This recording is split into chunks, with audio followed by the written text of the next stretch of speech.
Good evening, good evening, good evening. It is Monday night. You know what that means. That means it's time for Worship and Wellness. And I am excited. This is Worship and Wellness, where we believe in biblical principles, but with practical steps. So thank you for joining us. I hope you had an amazing day. Listen, I don't know where you are. I know people watch from different places, but out here in Maryland, where I'm at, listen, it's snowmageddon out this piece. I'm gonna bring my team on.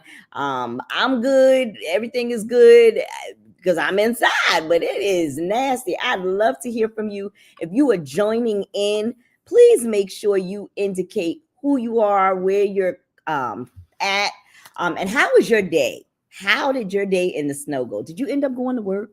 Were you off? Did you get to relax, or did you work hard and harder because you was at home? I just want to hear how your day went. While you're typing that in, I'm going to join my be joined in with my team, and I'm bringing in Jakara and Marcus. Hey, hello. How y'all doing? Good. It is good. How was your day? How'd you manage in Snowmageddon? I did all right. Did some shoveling. Couple houses. Couple of houses. Yeah. My auntie called me over to shovel off her car. She just had knee surgery. Oh, yeah. So I went over there and helped her out. Oh, that's beautiful. Yeah. And I got to take the kids out, so that's always fun. Fun for them. Right. When you're a kid, snow is fun. When you're an adult, it's work. So yeah, it's work when you're adult, and it's a problem when the snow go down your jacket. That's the worst. That's worse. That is awesome. Jakara, how was your day today? It was good. I was in the house. My husband took Taj outside because that is not my ministry. Me and Ezra, our ministry is in the house. So I understand. you don't have snow ministry, huh? No, I don't have snow ministry. You got no ministry. No for the snow ministry. That's your ministry. I love it. Well, I'm glad you're here. So tonight we're talking about, it's the beginning, it's top of the year, right? And usually at the top of the year, people are talking about their goals. They're talking about, what they perceive they want to accomplish within the confines of the calendar year. And this year we're in the calendar year of 2025. Thank God we made it. Yes, hallelujah. Yes. There's been trials and tribulations and tests, but we're here. So I'm grateful to God that we are here, right? But every year people do, this thing where there's either, whether they call them goals, whether they call them what's the phrase? New Year's resolution. Like people, we call it all kind of stuff, right? But how many of us really go back to the beginning of the previous year and see what we accomplished, right? That's really when that you're making progress. But that can only happen if you're documenting, if you are indicating and you're writing it down. So we're going to talk a little bit about some of those things. So tonight we're going to cover at Worship and Wellness, we're going to cover the areas of wellness, right? It is identified that there are 8 areas of wellness, 8 areas. Who would thunk it, right? Some people think that it's only just a few, but it really is 8. And so we're going to cover as much of the 8 that we can, and just have a good conversation. Yeah, you guys feel good about that? Yes, indeed. Do it. Let's do it. All right, which of the two of you want to start, and then I'll kick off the caboose. Okay. I'll jump in. I'll jump in. Okay, so which area are you covering? Which area? So I had intellectual wellness. Ooh, intellectual. I know, right? Yes. Right. Come on with it. Talk to us. What's intellectual wellness? So intellectual wellness is not what one would think. At first, even when I heard it sounds like learning and this and that and studying, but it's not that at all, honestly. Basically what it boils down to is it is sharpening your mind, being curious. Curiosity is a major part of it. And just kind of, staying engaged, learning something new. So it could look like reading a book, right? But I mean, it could also look like doing a puzzle or just watching a documentary, learning something that you didn't know before. I think we get stagnant as people, right? That you can't teach an old dog new tricks, all that stuff. I just think as we get older, we kind of get stuck in our ways, right? But of course, with anything, you always have a choice. So once you make that choice to get unstuck, right, the process starts, and then you go on your journey from wherever you're at, right? That's huge. I think that's huge right there. Making a choice to get unstuck. It is a choice. Yeah. And I love how you say, with intellectual wellness, it's really about allowing yourself to take in something new or to take in something that's going to stimulate your thought process, your brain, how you think, what you think about, right? How we process that.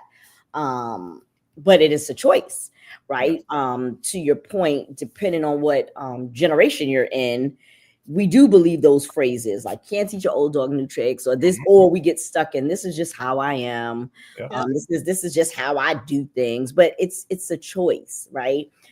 We have the ability. God has granted us with an intelligent mind. All of us have an intelligent mind. Now, how much we choose to use it, maybe a horse of another color, right? But he has crafted our mind specific to us, and we have the propensity to grow that. So, yeah, that's huge. That's huge. Yes. Anything else about intellectual wellness? You want to say? It's interesting how, I always say that they all go together. They all work together. So this just learning, just working on your intellectual wellness can cause you to increase your ability to problem solve.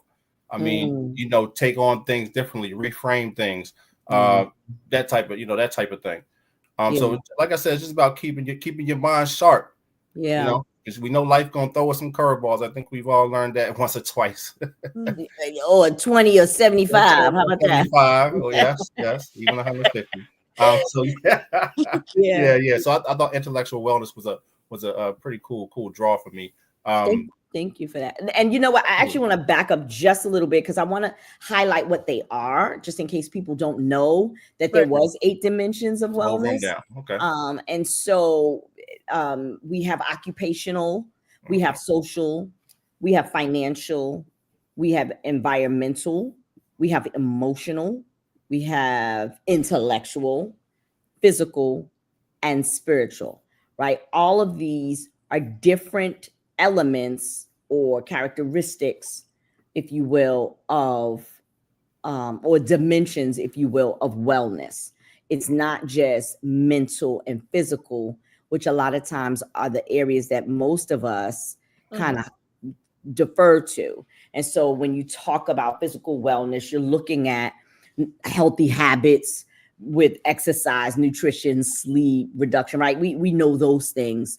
Social wellness, where it talks and it highlights healthy communication skills, right? How we communicate with others, respecting yourself and others, right? Learning how to operate in social type settings. Environmental really is about your relationship with your surroundings and how it affects your overall wellness, right? Because if you happen to live in the dumps, whatever that means for you, or if you're a neat freak, but you happen to be in clutter all the time, it's going to affect your ability to function. A lot of, you hear the phrase, one's outward appearance or situation is a reflection of what's going on inside. There is truth to that. Really is. Yeah, right. It's truth to that. Just think about it. Like when I'm stressed out and I'm overwhelmed or I can't function, usually for me is when I can't get an answer, because I'm very problem solution based and I'm very goal oriented. But when I get stuck and I can't figure it out, I'm doing a puzzle and I can't figure it out, it affects me internally, which inherently plays out. Stuff is all over the place, or I forget, I can't find this, it's because it's what oftentimes is transpiring inside. Right. And then there's, like Marcus just talked about, intellectual wellness, which is exercising your mind, learning new things, all of that, that he just shared. Spiritual wellness, we hear about this, but it's really about being in tune with your inner self, your spirit man, finding meaning in life events. Emotional wellness is our ability to accept and manage your feelings. Hint, hint, manage. Some of us are trying to fix it. You can't fix it, but you can manage it through the challenges and changes, right? That, you don't always have to kirk out. You ain't always gotta, sound off. You ain't always gotta pop off. You don't always have to. You can manage those feelings, and that takes discipline. Financial wellness, which is a big one for many people, and it's of course it has to do with, again, managing your funds, resources, budgeting, learning how to live within your means, right? Not like the Joneses, but within your means. So if you're not the Joneses, just be the Johnsons. I don't know. Just don't worry about the Joneses. And then there's occupational wellness, which has to do with engaging in your work and development and personal satisfaction from the accomplishments that you make, right? So it's not even only your job. If you have your own business, feeling that sense of accomplishment and what you're putting into that business, and if it's giving you a sense of worth, plays into your wellness, right? Think about it. If you're at a job and you don't feel valued and you feel less than at your job, you're not going to produce. It's going to come out. So these are all the 8 that, so I wanted to just back up a little bit. These are the 8 dimensions or the characteristics of wellness. They all encompass wellness. And another way to put it is having these is working on these is really you working on your self-care. Right. It plays into working on your self-care. So when you think about when somebody says, what are you doing for self-care? So often, like, especially if it's women, we be like, oh, I went and I got my nails done. Oh, I got my hair done. And it's bigger than that, right? It's bigger than that. What are these? So if you don't know what to do, when someone talks about your self-care, or you recognize you need to do something for self-care, there are 8 areas you can choose from. Pick one and work on that day. That's all I'm gonna say. All right. Anything else? Thank you so much, Marcus, for highlighting that in intellectual wellness. Anything else? Absolutely. No, I want to jump back to what you were talking about with all the areas. Yeah. So I've been studying for the CPRP exam. So I am literally I've been in the field for years, but I did not know it was that many areas of wellness. I'm not even gonna the occupational, the environmental. I was like, what was that? Environmental, environmental wellness. So it's funny because like going back to the old dog new trick. I mean, I still got things to learn, right? It's so true. Yeah, so and that also speaks to the intellectual piece, right? Yeah, that's powerful. Yes. So, hey, we got some fresh things to work on. I love it though. That's powerful. Hey, Chanel. We got Chanel in the building. Nikki, another team member is in the building. She said also being aware of your feelings and thus being able to manage them. Yes, Yeah. we gotta be able to manage them. We gotta learn tools that will help us manage whatever that area is. So if it's your emotions, help tools to help you manage your finances, tools to help you manage the thoughts that's going on in your head. That's a good segue. Let's go to emotional, Jakara. Why don't you jump on in with emotional? That's a good segue. Well, hey everybody. So I have emotional wellness, and emotional wellness is the ability to process your emotions and to cope with life's challenges. So a point I want to make here is like a lot of people say like, life is good. Life is always good for them. But it's like, okay, a part of life is to have challenges. A part of life is to, have some adversities and get through them and cope with them and manage them, right? So I have a question for you and then for everyone else on that's watching the live. Like, how well would you rate your emotional wellness right now? Well, 1 being poor and then 10 being the greatest right now. 10, that's a big gap. Oh, I my know. God. Okay, let's see. 1 to 10. What would you How rate? would you rate your emotional wellness? So I'll go first. I would say for me, I would be 7. Okay, that's good. 7. I would say 7 because I do recognize there are areas in my life at times that I still allow myself to get thrown off. And but it's also a 7 because I can recognize when I'm there and I can work on adjusting myself. That's good. I don't think I'll probably ever be at a 10, or maybe I might be at a 10 one day, but overall, I would say a 7. I would say a 7 would be me. What do you think, Marcus? And that's about right there. I was gonna say 7.5. I may Now be, you're 0.5. I was gonna say that. I'm telling you, we right around. But just knowing these things and being knowledgeable, like you said, Pastor Tanya, it's just able to recognize it and then change, or at least try to change, or because some people don't even understand what's going on, right? Some people have no clue, and it's detrimental that we learn these skills and that we dig into all these baskets. But emotional wellness, most importantly, because we all know that life happens, right? Life happens fast, and you have to adapt. You can't let it take you down. You can't let it run you into a hole that's gonna be harder to dig yourself out of. Yeah, it's so true. Chanel said 7, because holiday grief is real, but working through it, that is so true. And even a 7 is high, I would say, for somebody who's that is the epitome of somebody who's working through.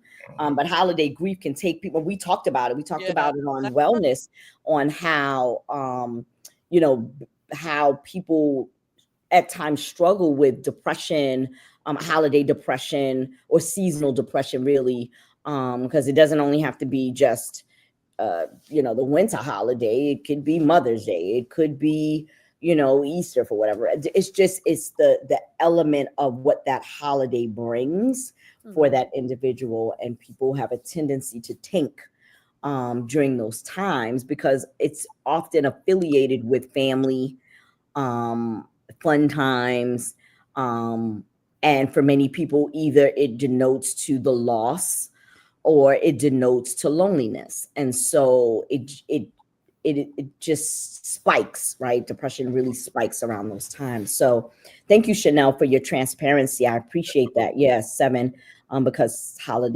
of holiday grief. I thank you for sharing that. Anything else you wanted to say, Chakara? What's yours? Don't think you slick. You're trying to okay. Giving y'all space. I was crazy. For me, I think I would say I'm at a 6 because I'm still learning what those emotions are and like why they happen, why they pop up and stuff, and like how to best cope with them. But the point where you said like basically we should model that behavior like for our children, because I'm thinking about that as far as good. Yes. We're dealing with some big emotions now, like he's 5 and, entering school and those things like that. So it's different environments that are, processes. So it's like giving him that space, and also being an adult, I have to model the here to emotional wellness to understand, like, we can have emotions, it's a part of life, but how do we move forward? So some ways I found, like, through researches to improve would be to practice mindfulness. So being present. I know we're talking about setting goals and, our New Year's resolutions, but let's try not to rush into that, and like try to be present with ourselves and like what's going on. So like today was a snow day. I didn't rush to try to go do anything because I just present, you know what I mean? And not think about the past, not thinking about the future, but just that day. Also have sleep.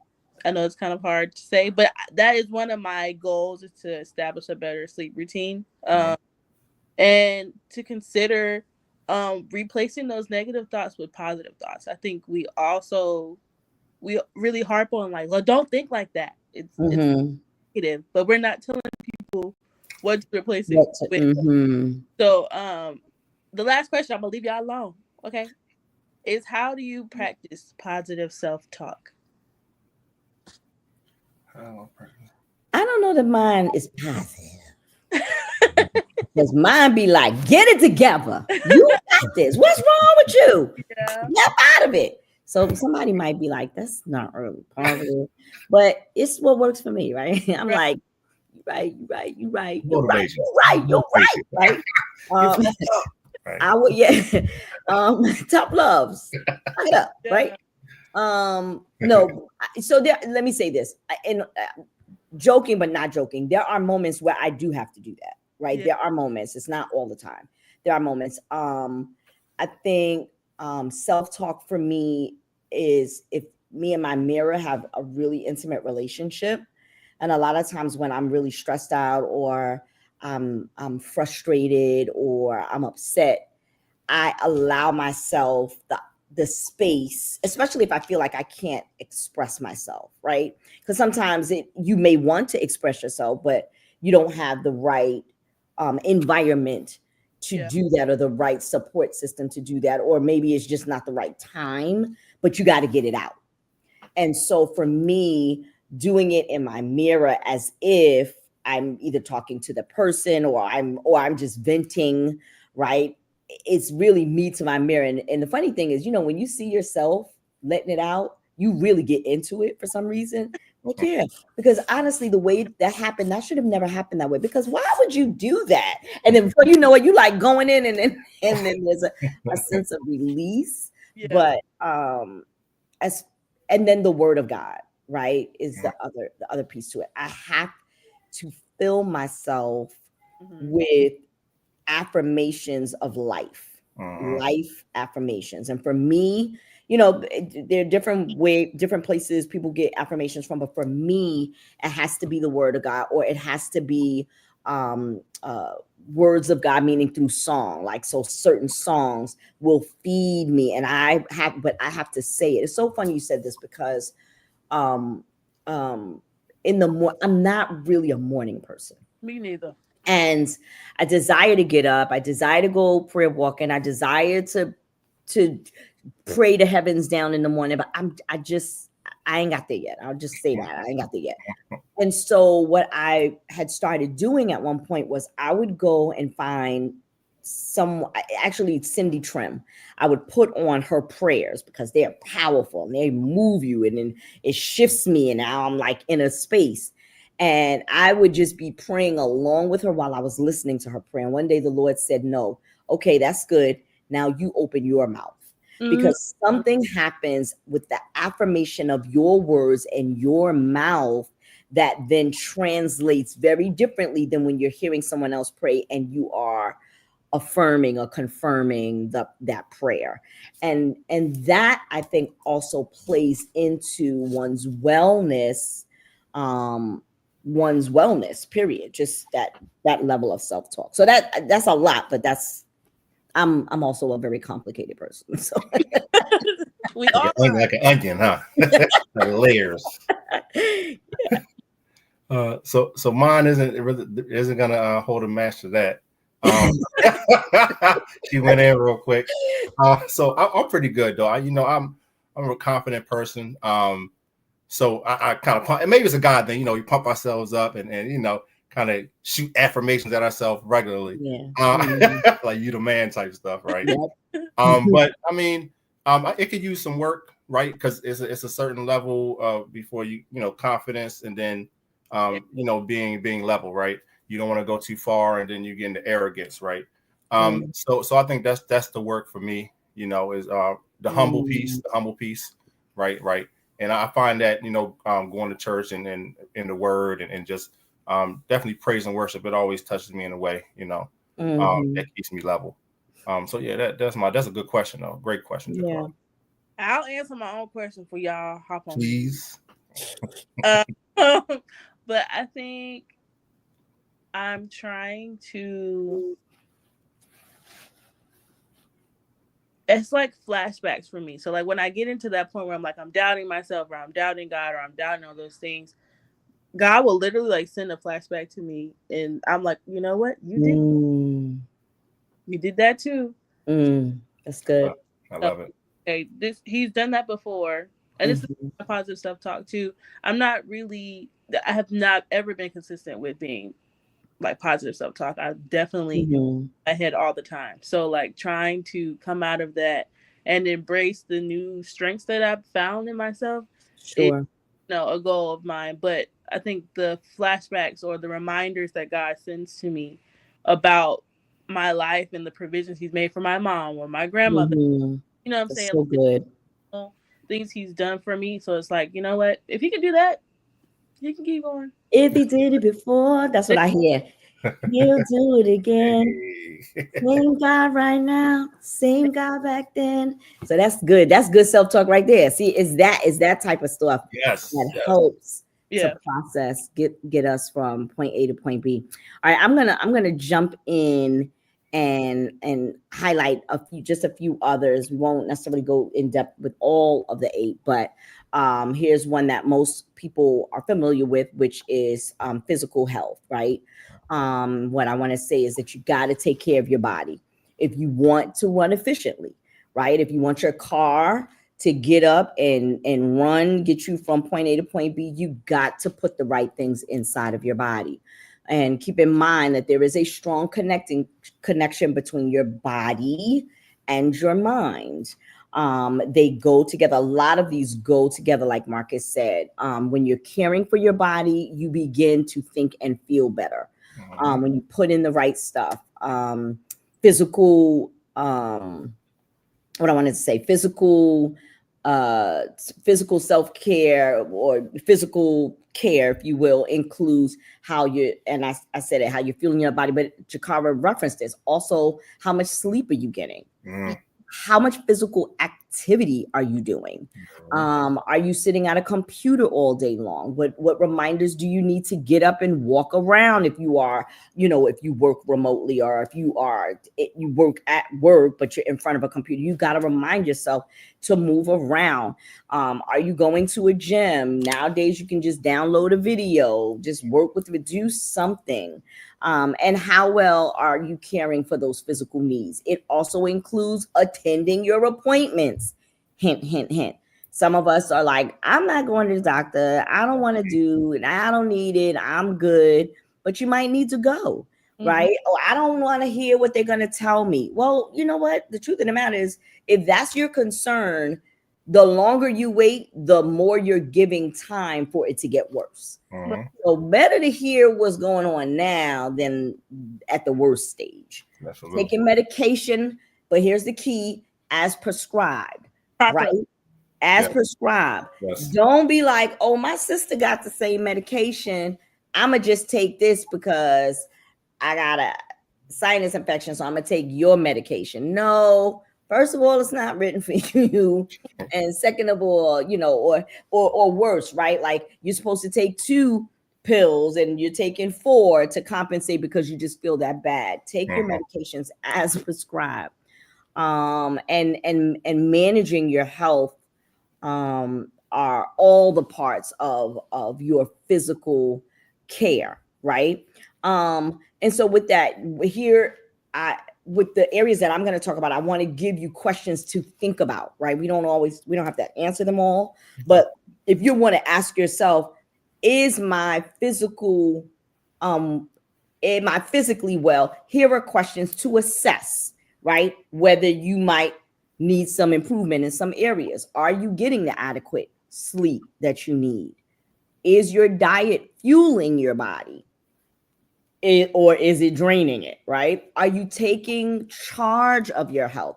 I wish Nicole was here. Nicole always is sending us, little memos to do some type of exercise, which I appreciate. Eventually I'm gonna get on one day, I'm gonna be like, I did the whole week and I'm gonna shock the whole team. I just didn't get there yet, right? But are you getting enough exercise? Are you doing your tests? Getting your mammograms, getting your colonoscopies, getting the tests that you need to make sure you're taking. So these are questions that you can ask yourself regarding physical wellness, right? Social wellness. How do you care for your social wellness? So socialization, as you know, is the key to self-care, but often it's hard because that means we got to make time for friends. Okay. And it's easy to neglect friendship when life gets busy. Yes. I have some really good friends that we had to have a sit down discussion about our friendship. And then we kissed and made up, and then now everybody's happy, right? but it's because life happens, right? Life happens, and we're gonna get together, and that before you used to hang out with your friends weekly, monthly, and then before you know it, is 6 months down the road. You're like, we ain't did nothing in a long time. No. Close connections are important to your well-being. Who is that person? Who are those people? Maybe it requires just phone calls. I have a good girlfriend who started actually, and I'm shout out to Minister Arlene. She started something that was called Sister Saturday by meeting with her sisters. They were all in different spaces at different locations, and on their Sister Saturday, they would get on a call, and that would be their time. Well, guess what? That then grew to other women, and now she has a whole movement around Sister Saturday, right? But we got to make time for that. We have to put it in because it plays into our wellness. So what are some of the questions that you want to ask yourself to assess your social wellness? Are you getting enough face-to-face time with your friends? During the pandemic, one of the biggest issues that we had during the pandemic was what? We couldn't see our family and friends. Right? And then we started seeing people have virtual birthday parties. I think that was the first big thing that started happening. We're going to have virtual birthday parties. So people was having birthday parties virtually, and unfortunately having funerals virtually, but it was necessary for that contactless contact, if you will. Yes. There is something that happens when you're looking at people face to face versus just on the phone. So ask yourself, are you getting enough face to face time with your friends or your support system? And what are you doing to nurture your relationship with your friends and family? And that's a question I'm going to ask the two of you, because both of you have really strong family networks. What do you guys do to nurture your relationships with your friends and or families? We do game nights pretty regularly. My wife has a lot of sisters and brothers, so and they love games. So we'll be over here, break out the bag of games and just get it in, and just hanging out. Like my cousins, I would like to get together with them more often. So this is something that I struggle with, and why balance is important. So I work a lot, and I have a big family, my intermediate family, right? I have a lot of little babies. So it's hard to hang with friends, Yeah. And I'll look up and be like you said, dang, it's been 6 months. Yeah. I ain't even seen, like that kind of thing. So the balance is definitely important. while you're working on all these things. Balance is Yeah. always essential in life. Period. You know, balance. Period. Yeah. Mm-hmm. Absolutely. So yeah, I would say just game nights and kind of Mm-hmm. just keeping those commitments. You know, Yeah. but I That's so could do good. better. I'm still working on it. That aren't we all are in every area. Jakar, what about you? Well, I'm in a unique situation. I am a military wife, so I'm not physically close to my family. Emotionally we are. So, and my friends, so I try to make the big life events, I try to be there. So like being Yeah. present, so like shows that I care, show that I love them. So I recently was in like 3 or 4 weddings the past year. Ooh. Yeah, be my friend because you gonna find that man, you gonna find that girl. Yeah. Um, I've been in their weddings, blessed to be there for them, like Yeah. baby showers, things like that. So just being present, I felt like really Mm-hmm. showed the amount of love that I have for them. That's good. That's good. Yeah. So I mean, it's super key. It plays into it. It really does play into those pieces. So let me move on to spiritual self-care, Mm, right? So research shows that a lifestyle, including what some people might call religion, others call spirituality, is generally a healthier lifestyle. Yeah, I would say so. Um, Nurturing one's spirit, however, doesn't have to always involve religion. It can also involve anything that helps you develop a deeper sense of meaning and understanding or connection with yourself as well. Right? What are the pieces about yourself? You know, we have that question, that life question, who am I? You mhm. know, what is my purpose, right? Even all of those pieces play into one's spiritual wellness. Um, Whether you enjoy meditating, whether you are attending services, praying, all of these are necessary for us to nurture.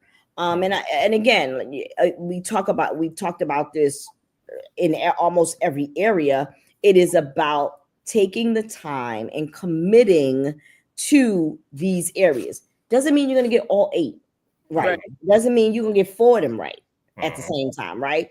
But whatever the goal is, to assess where you are. Be honest with yourself about the areas where you lack. So for spiritual wellness, some questions you can ask yourself are: what questions do you ask yourself about your life and your experiences?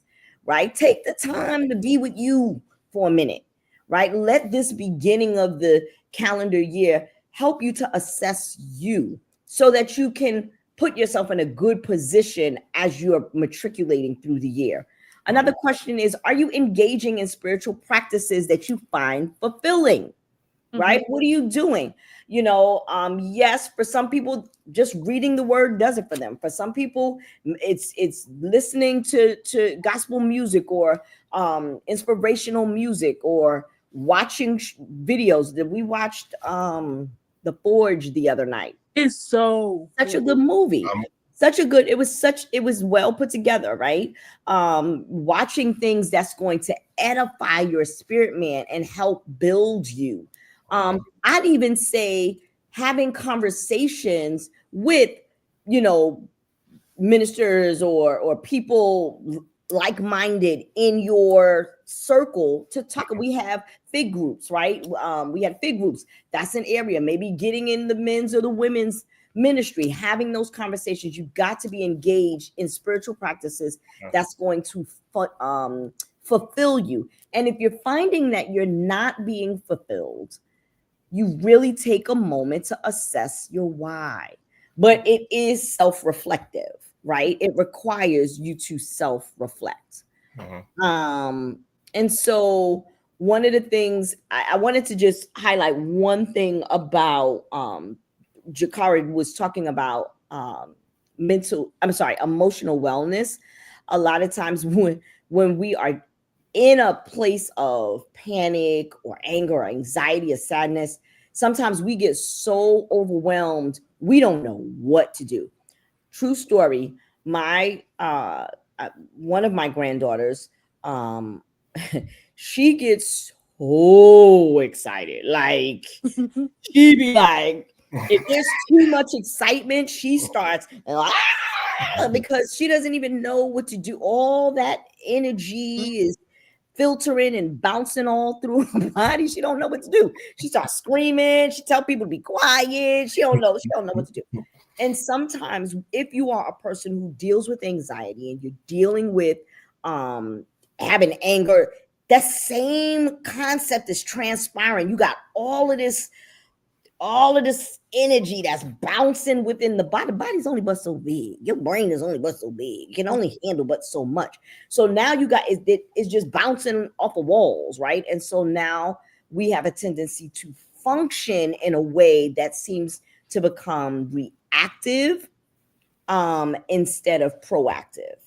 Oftentimes we are reactive instead of there's a phrase that people say, I don't want to react, I want to act, I don't want to react, right? I want to be responsible in how I respond, if you will. And so one of the biggest things that I find, especially dealing with emotional wellness, is that one of the easiest things that you can do when you're in that state of panic or frustration or anger, or where the emotions are overwhelming, is to breathe. It don't require nothing. It's so hard to do though. But it's necessary because one, you want to live, because breathing is necessary, right? But really just taking a moment to stop, spell the word breathe while you breathe in. And that'll give you an opportunity to just, yes, you can choose, right? It goes back to choice. We can choose to operate. This is just how we are, or we can choose to do something different. And so, yes, it doesn't always feel good. Yes, we may not like it. There are times that I cry when things happen because it's something, I feel like I'm feeling like something is happening to me and I can't respond the way I feel. So I cry because I do what I know is right to do, but then I'd be like, that's not fair. It's not fair. And so I have to take those moments to just taking a breath and hold it by spelling the word breathe, BREATHE, then blow it out. And it doesn't require anything, right? So it's not like you got to go talk to somebody. You can do it in the bathroom. You could do it at your seat at work, on the bus. If you there is, you can do it. It's doable. It's just, you got to train yourself to do it.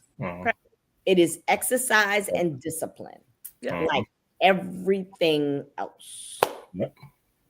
So those are ones that I kind of wanted to cover. Any thoughts or feelings or comments about what we talked about tonight? I kind of want to touch on the spiritual wellness part of, like, when you said ministers and things like that, like developing the community within your church can definitely help, create that space for you to divulge that emotional wellness. You know what I mean? So I think it's very important. Yes, go to church for yourself, but still try to create a community within the church so that you can have those, those experiences and those opportunities. People, it's easy. True. Say it again. It's easy to just run out of church, but it's harder to like develop those relationships and create people. Yeah. And then we go talk about the overlap again with the social piece, right? So wellness, all that good stuff. Yeah. And so, just to those that are watching, I strongly encourage you to take an assessment before you start planning what you want to do, where you want to go, how you want to get it done. Do a true assessment of the 8 areas of wellness for yourself. Get a paper, get a pen, get in some quietness. Right now, if you're in Maryland, you probably shut down. Ain't too many things you can do. So you might, it's a good time to do it, but really take some time to figure out where you are, assess each of the 8. And then it it's okay if you're not in a good space. Maybe some you're going to be higher on the scale than others, and that's okay. What's the area you want to focus on? And know that this is your walk. This is your process. Mm-hmm. It has nothing to do with your siblings and your parents and your friends and your colleagues. You gotta walk it out on your own. So you got to figure out what's the area that works best for you. Connect with people within your support system. Everything ain't for everybody, so you don't want to share everything with everybody, just anybody. And really build yourself. Allow God to show you the areas where you can improve, and be willing to improve, because standing still is insanity. Actually, there's nothing in life that stands still. Nothing. Children age to adults and people and older adults. Seasons change. You put a seed in the ground, it becomes something or not, right? Like there's nothing that stays the same. So we should be assessing ourselves on a regular basis so that we can continue to grow. Yeah. Yeah. And again, don't feel that you need to work on all of them at one time. As long as you're actively trying to change and pursuing something, even if you're not being successful with it, the actual action of pursuing it and trying to be better is going to increase your wellness, right? It's going to make you more well. So just remember, you don't have to do them all at one time. Like Pastor Tanya said, just find one that you know you need to work on. Do that self-assessment, because we know we out here making resolutions, and we ain't even assessed our readiness to complete those goals. That's so good. We already had the resolve, but we ain't even do the assessment. Right. So from the carriage before the horses, they say. Yeah. So yeah. And here's so right. This is Worship and Wellness, where we believe in biblical principles with practical steps. Practical step: if you decide to work on your social wellness, right? Write out what that looks like. How do you know you have reached social wellness? So I want you to literally write out what it would look like. I know that I am socially well when I ... or when my situation looks like blah, blah, blah. And then the next thing on the opposite side of that paper, I want you to write down what are the steps it's going to take to get there. That's how you make it practical. We cannot just say, I'm going to work on this with no steps. They don't go together, right? The word says faith without works is dead. That means, yes, I can believe that I want to be socially well, but if I don't have the steps to take towards it, I'm not really going. I'm really not also operating in faith, and I'm not going nowhere. And that defeats the purpose. So put some wheels on it. Put some wheels on it. Like that. Put some wheels on where you want to go. Write down what it would look like. And on the other side of that paper, write down what steps it would take for you to get there. And start with the small things first. Maybe it's calling your friend and asking to go out to eat. Well, maybe, I don't know. I like to eat. So everything I'm going to say is about eating. You come to one of my events, you're going to eat. If we're going to do something, we're going to eat. So, but that's just me. I like eating. But, to write out what down to the smallest common denominator, and then build from that.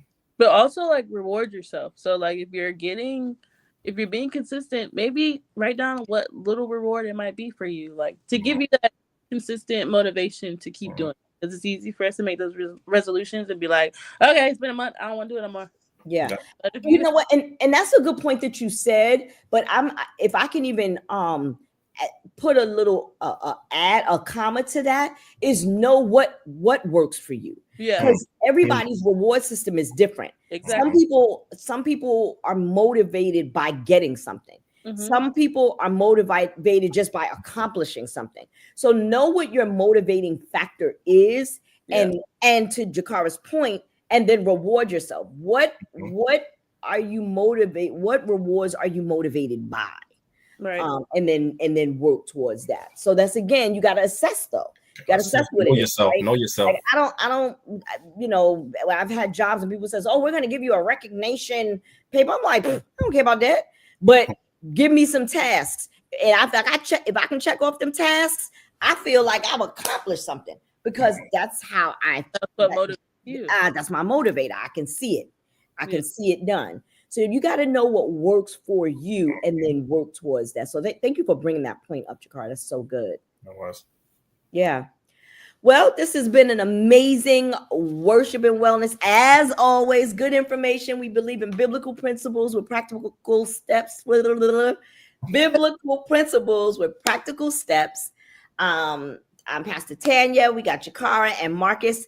Listen, January 31st, mark your calendars. Friday, January 31st. Be there. It's going to be our vision board night. It's big. It is no cost to come. It is family. It is a family event. We're going to have a section for the kids, a section for adults. We're going to have good time, music, fun. We have a great time every year, and we want you to be there. Please make sure you reach out to me or Jakara or Marcus. If you're part of Fresh Start Church, you can also go on our app, register. All we need is to know how many people to expect for. So we look forward to seeing you. I will have a link up on our wellness page, worship and wellness page, so that you can click that you're coming. I want to see you. Let's pack the house. We're going to have a great time. Let's do it. And some food if you come early enough. Slide that in there. So a little bit of pizza and some piece of drinks and some cake. We good. That's only for the early birds. That's only for the early birds. You come late, we still want you, but you might not get nothing. Be there. All right. Well, it is has been amazing. Again, we felt that it was necessary to really talk about assessing your wellness, the 8 phases of your wellness, so that you can make real, true resolutions or goals for 2025. And we'll be coming together on Friday, January 31st. And we look forward to you joining us while we put our vision board together. Yes, indeed. All right. It has been an amazing night. Thank you all for joining us. Remember, sharing is caring. So share. You never know who's watching your page that will watch this video. We look forward to spreading the word about being well. Have a blessed night.